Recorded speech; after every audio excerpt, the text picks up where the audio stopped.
श्रीमद् भागवत महापुराण अष्टम स्कंद अध्याय 24 में एक बहुत अद्भुत कथा है।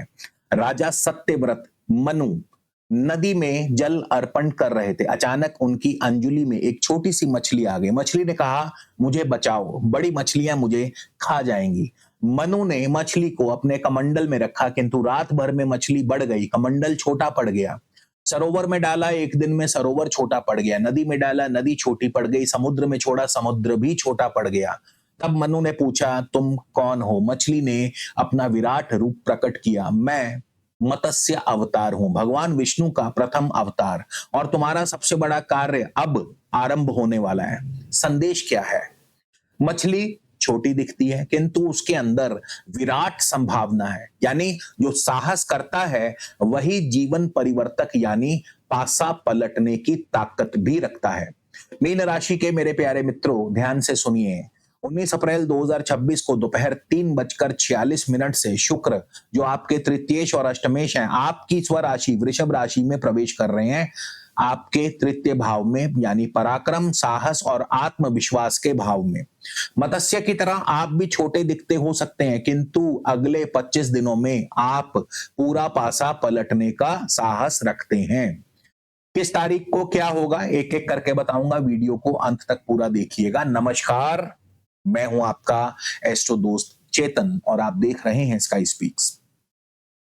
अगर आप पहली बार आए हैं इस चैनल पर तो चैनल को सब्सक्राइब अवश्य कर लीजिए, क्योंकि हम सभी 12 राशियों के लिए ज्योतिष के सटीक, शास्त्रीय और जीवन व्यवहारिक विश्लेषण प्रस्तुत करते हैं। अब चलिए सीधे मुद्दे पर आते हैं। और उससे पहले एक जरूरी बात, ये राशिफल किससे देखें? लगन से देखें या राशि से देखें?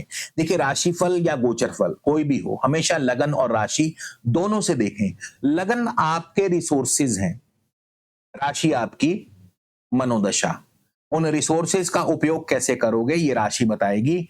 लगन बताता है रिसोर्सेज कैसे और कहां है, राशि बताती है उनका उपयोग कैसे करना है। इसलिए दोनों को देखना जरूरी है, और लगन और राशि दोनों का पॉजिटिव होना, ताकतवर होना भी जरूरी है। तभी आप दोनों का पूरी तरह से लाभ उठा पाओगे।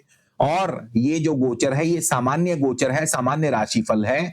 इसका शुभ या अशुभ फल, उसकी तीव्रता आपकी अपनी व्यक्तिगत जन्म कुंडली, आपका लगन, आपकी ग्रहों की स्थिति और आपकी वर्तमान दशा अंतरदशा पर निर्भर करती है। इसलिए वीडियो को देखते समय विवेक का इस्तेमाल करें और कोई भी निर्णय लेने से पहले अपनी कुंडली अवश्य चेक करवाएं। नंबर स्क्रीन पर दिया है। चलिए आगे बढ़ते हैं। अब समझते हैं कि मीन राशि वालों के लिए शुक्र कौन है। तो मीन राशि के लिए शुक्र 2 भावों के स्वामी हैं। पहले तृतीय भाव, जो आपका पराक्रम, साहस, आत्मविश्वास, यात्रा, मीडिया, संचार, प्रकाशन, छोटे भाई बहन, और अष्टम भाव गहन परिवर्तन, आयु, गुप्त धन, बीमा, विरासत, पैतृक संपत्ति, रहस्य, आध्यात्मिक गहराई, इन सब का माना गया। अब शुक्र जो है अपनी स्वराशि वृषभ राशि में यानी तृतीय भाव में गोचर करने वाले हैं। और यहां मीन राशि के लिए विशेष बात, मीन राशि का जो स्वभाव है वो स्वप्नदर्शी है, सपने देखता है, सुंदर सपने, किंतु सपनों को वास्तविकता में बदलने का साहस तृतीय भाव से आता है। और अधिकांश मीन वालों का तृतीय भाव भावनाओं में दबा रहता है। लेकिन अब शुक्र जो स्वयं तृतीय भाव में आ रहे हैं, अपने भाव में पूर्ण दल बल के साथ, अर्थात ये 25 दिन भावनाओं में बहकर नहीं बल्कि हकीकत में आकर पासा पलट देंगे। इन 25 दिनों में आप क्या क्या कर सकते हैं, चलिए जानते हैं। सबसे पहले आपका आत्मविश्वास बढ़ेगा, आपकी निर्णय शक्ति प्रबल होगी। कल करूंगा ये वाली आदत आपकी टूटेगी। यात्राएं होंगी, अनेक यात्राओं के योग बन सकते हैं, छोटी मोटी यात्राएं। मीडिया में आपको पहचान मिलेगी, सोशल मीडिया, पॉडकास्ट, लेखन, इन क्षेत्रों में सफलता मिलेगी। इसके अलावा यदि आप प्रकाशन के क्षेत्र में, जैसे पुस्तक लिखना, लेख, ब्लॉगिंग या कविताएं लिखना, तो उसमें भी नई पहचान बनेगी। आपके संचार कौशल में वृद्धि होगी, यानी आपकी वाणी में एक अद्भुत क्षमता आएगी लोगों को आकर्षित करने की। छोटे भाई बहनों से लाभ रहेगा, उनका सपोर्ट मिलता रहेगा। पड़ोसियों से संबंध सुधरेंगे। गुप्त धन जैसे कि बीमा, विरासत धन या अचानक कोई शेयर मार्केट से लाभ मिल सकता है। पैतृक संपत्ति में हिस्सा मिल सकता है। इसके अलावा आध्यात्मिक यानी ध्यान और साधना में गहरी रुचि जागृत होगी। जो छात्र अनुसंधान, शोध आदि विषयों में अध्ययन कर रहे हैं, उनके लिए ये समय बहुत अच्छा रहेगा।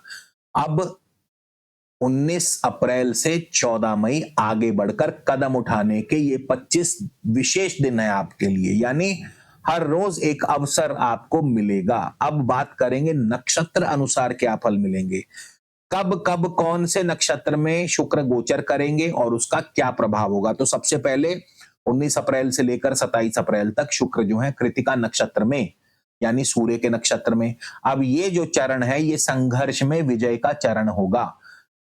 आप अगर नौकरी पेशा हैं तो पदोन्नति, वेतन वृद्धि, नई नौकरी के योग बनते हैं। यदि आप बेरोजगार हैं तो नौकरी प्राप्ति का शुभ समय। प्रतिस्पर्धा, परीक्षा, प्रतियोगिताओं में, कॉम्पिटिशन्स में, इंटरव्यूज में सफलता मिलेगी। न्यायालय में यानी कोर्ट कचहरी मामलों में निर्णय आपके पक्ष में आएगा। पुराने ऋण चुकाने के लिए समय बहुत उत्तम है। पराक्रम से प्रतिस्पर्धा में विजय, यानी मेहनत से हर कोशिश में विजय हासिल होगी।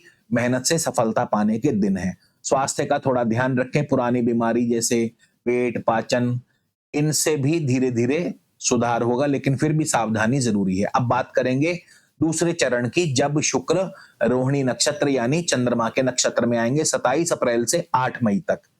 अब अगर आप कलाकार हैं, चित्रकार हैं, लेखक हैं, संगीतकार हैं, अभिनेता हैं, तो इन 11 दिनों में आपको अच्छे और बड़े प्रोजेक्ट्स मिलेंगे, आपकी सराहना होगी और आपके कार्यों में सफलता मिलेगी।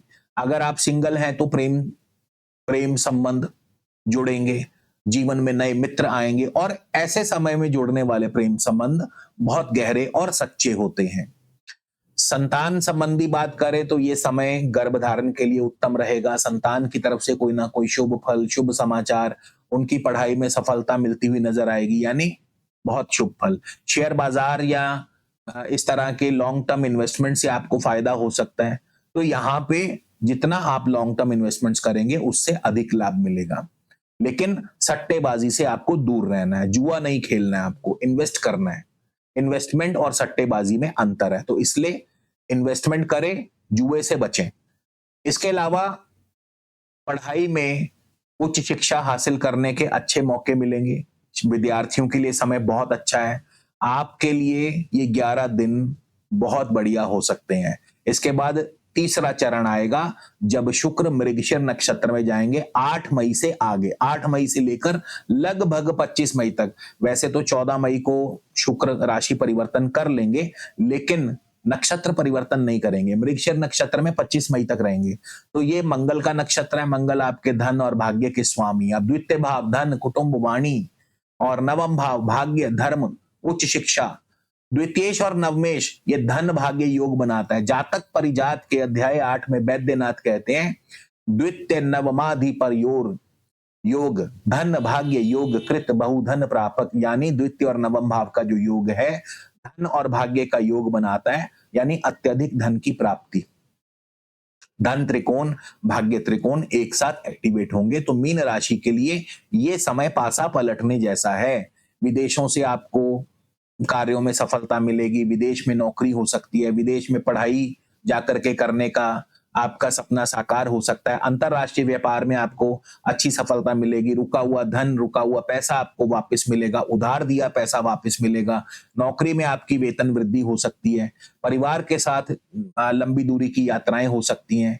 इसके अलावा यहां से जीवन की दिशा बिल्कुल बदल सकती है। पिता की तरफ से भी फुल सपोर्ट रहेगा और अंतरराष्ट्रीय व्यापार में आपको नई पहचान मिलेगी। अगर आप इन्फ्लुएंसर हैं, ब्लॉगर हैं, यूट्यूब पर एक्टिव हैं, तो यहां से आपके दर्शक वर्ग में वृद्धि होगी।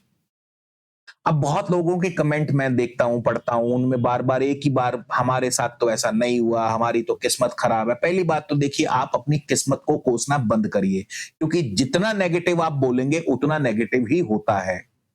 तो अपने शब्दों के चयन पर ध्यान दीजिए। कभी भी नेगेटिव नहीं सोचिए, कभी भी नेगेटिव मत बोलिए। अपने लिए तो बिल्कुल नहीं बोलना। क्यों? क्योंकि वो चीज लौट के आती है। और दूसरा, गोचर कितना भी बढ़िया हो, मैंने आपको स्टार्टिंग में बताया था कि ये सामान्य गोचर फल है। ये कितना भी बढ़िया हो, लेकिन आपको फल आपकी कुंडली के हिसाब से मिलता है। अगर आपकी कुंडली में शुक्र कमजोर है या कोई अशुभ दशा चल रही है, तो गोचर चाहकर भी आपको अच्छा फल नहीं दे सकता। अब ऐसे में क्या करें? तो इसके लिए सिंपल सी बात है, ऐसे में आप निजी परामर्श लें। स्क्रीन पर नंबर दिया है और अगर आप निजी परामर्श नहीं लेना चाहते हैं तब भी कोई बात नहीं, अब जो आगे मैं उपाय बताने वाला हूं उन उपायों को आप फॉलो करें। तो चलिए अब उपाय की बात करते हैं। तो सबसे पहले तो आप हर गुरुवार विष्णु सहस्त्र नाम का पाठ करें। इसके अलावा क्योंकि आपकी मीन राशि है तो आप पुखराज रत्न भी धारण कर सकते हैं। पुखराज रत्न धारण करने से गुरु की प्रॉपर्टीज जो है बढ़ती हैं, यानी गुरु के शुभ फलों में वृद्धि होगी।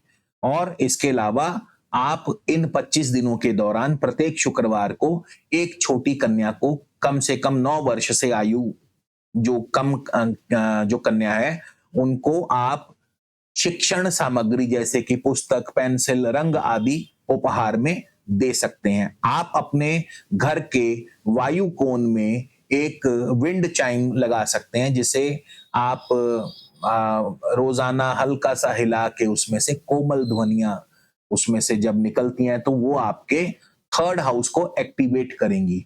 और इसके अलावा आप अपने घर की उत्तर दिशा में एक एक्वेरियम यानी फिश टैंक रख सकते हैं।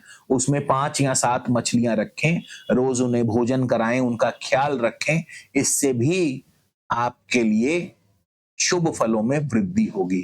तो मीन राशि वालों, बेशक आप स्वप्नदर्शी हैं, आपके अंदर कला है, भावना है, गहराई है, अंतर्ज्ञान है, किंतु आपकी सबसे बड़ी दुर्बलता है कल करूंगा। तो आप काल करे सो आज कर, इस मंत्र को अच्छी तरह से जान लें, समझ लें, जो करना है आज करें। और ये 25 दिन जो है आपके लिए बहुत खास है।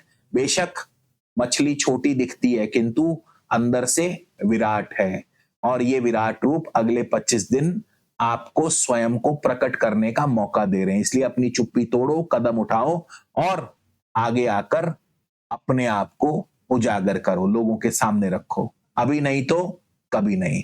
और अगर ये वीडियो अच्छा लगे, लाइक करें, मित्रों के साथ शेयर करें और चैनल को सब्सक्राइब जरूर करें।